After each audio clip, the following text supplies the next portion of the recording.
iska ilaalinta xoolaha dadweynaha iyo dadka masaakiinta waxooda iyo ilaahay agtiisa waxa ay ka yihiin ayuu sheekhu noo cadeeyay waa aad iyo aad ayuu u maasay khayr Allah siiyo waxaan rabaa walaalayaal inaan arintaas aad iyo aad hoosta uga xariiqoon xoojiyo oon iraado xatooyo xoolo dadweyne kulli waa la yaqaanaa laakiin wax iska siyaasadaysan oo dadka lagu ciqaabo oo koox siyaasad ahaan loola dirsan yahay lagu riixo oo waxyaabo badan loo sameeyo laakiin ma ahan ninka oo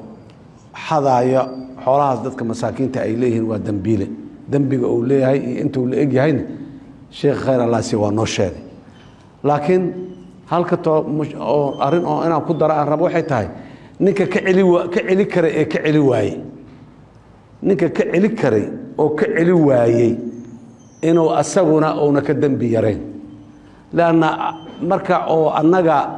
mas'uuliyadda iyo xataa ka soko laga yimaado muwaadinka caadiga ah ee wiilkiisa mid walaalkiisa midku adeerku u yahay midku abtiga u yahay oo arkaayo dhowr $100 mishaarkiisa uu yahay laakiin daara dhisanayo arkaayo inuu la hadlaa ku waajib ah maxaa la yiraahdaa munkarka jooji gacanta ku jooji maxaan ku yiraahdaa carabka ku jooji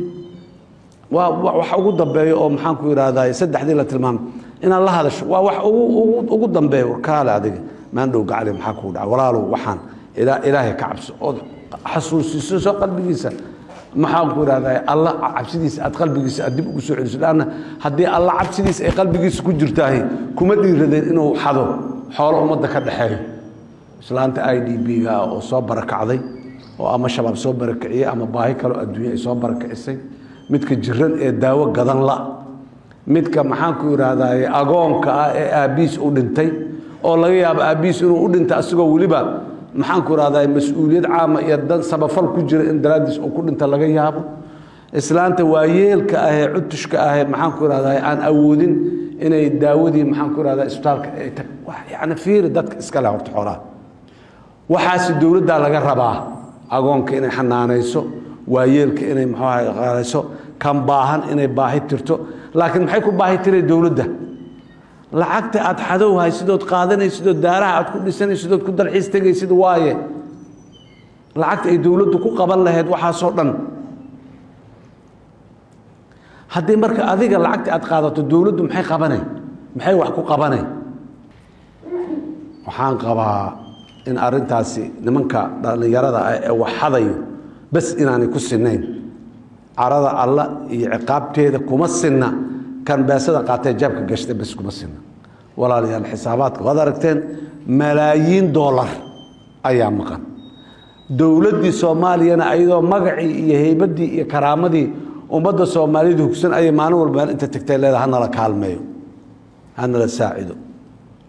sawira jiro aan waliga taariikhda xasuustay aan ka beenin waa iga dhumay nasiib daro intii la kala gurguriyo la kala cararayo iga dhumay gabar Japanese Japan of all the people dadka adduunka ku nool oo bal eeg Japan iyo Soomaali intay isku jiraan distance ma farqiga dhulka u dhaxeeya maana dad ahaan iyo faham ahaan iyo aqoon ahaan iyo intay isku waa huba dadka Japanese-ka boqolkiiba inta badan magaca Soomaali xataa ma yaqaanaan jidka magaalada Tokyo taagan ee weel yar saas u haysto geed baaquli ama madiibad yar saas u haysto ay dhinac uga qoran tahay kaalme Soomaaliya help Somalia aku qoran jidkeela taagan tahay meel supermarket qof ka soo baxo oo sunuudiya supermarket ku soo noqotay oo meesha shalaq ku siinaa ilaahay ku dhaariya mana qabataa mana ay dadkeedii meeshaas miyaan gaarsiisanahay waa maya ma gaarsiisna dawladdu ma horumari karto ma buraali karto dadkeeda adeegyada waajibka ku ah oo inay u qabato la rabo uma qaban karto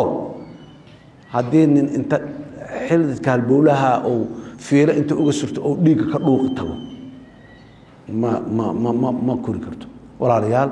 arinta corruptionka ilma ilaaliso dawladda bas lagu ma sugi karo culimada khayr Allah si sheekheena culimaa diinka dalka dhama laga rabaa masaajida maanta jumcaha inay ka hadlaan idaacada hadoo tago inuu ka hadlo maxaan ku iraadayo janno iyo aakhiro in laga hadlo way fiican tahay janno iyo naar in laga hadlo waa fiican tahay laakiin wixii naarta lagu tagaayo beledka yaallo inaan muxuu ay laga hadlin ama si khafiifa looga hadlaa macquul ma aha culimada Soomaaliyeed meel kasta ay joogto arintan waa inay u soo jeesataa sideedabana culimada dadka wax dawladnimadu waxay u taagan tahay dadka waxa dhibaya inay suuliso waa la qabtay lama qaban haafa la qabtay nus lama qaban waa la dhihi karaa laakiin waana naga dhab inaan qabanaan rabnaa oo naga go'an tahay dawladda laga rabaa kan tuuga inay saas u soo qabatay tira waa kana tuug waay labadan biri dadka la soo qabtay ama u xiran ama kuwa dibadda aad ee baxsaday iyo kuwa ma aha intaas kuma eka laakiin de hal mar dawladdu dadka ma soo wada siibi karto laakiin waa naga go'an tahay ninkii hantida dawladda dadweynaha dhacaayo xadaayo in sharciga la hor keeno wixii qaanuunku qabana la marsiyo la dulmi maayo waana sheeg hadda koor war ha cararin ha dhuumanin haddaadan waxba isku ogeynood waxba xadin haddaadan tuug ahayn oodan waxba hadlaynin lagugu cadaalad darre inaanan qofna lagu qabanina waa waajib kaloona saaran intaasna aan garsoorkii annaga aan ka wada hadalnay waa ku kalsoonahay garsoorka maanta joogaahay dulmi inaanu samaynayn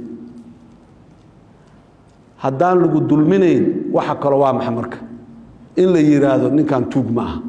waanaad arki doontaa dad badan oo dabcan yaa soo bixi doona ninkani waxay uu qaatay ciqaabtiisu intaanay la eg tahay waa intaas ninkani wixii uu qaatay ciqaabteedu intii hadda uu xirnaayay la mid tahay ay la eg tahay waaba la sii daayay maya wax badan 20 sano lagu xukumay 10 sano lagu xukumay 5 sano lagu xukumay waxba ma qaadan waa lagu waayay waa lagu cadeey waayay ninkan inuu tuug yahay taas macnaheedu waa maxay shahaada la siiyay ninkan inuu nin aamin yahay waxba laga ma biin ha cararin dul qaado shahaado weyn oo inaadan tuug ahayn yaa lagu in maalin maxkamadda horteeda aad istaagtay dambi ma aha maalin ina cadaaladda hor istaagtood garantay dambi ma aha laakiin in wixii lagu soo eedeeyay lagu helaa dambi ah oo kugu cadaato oo dalaa'il loo keeno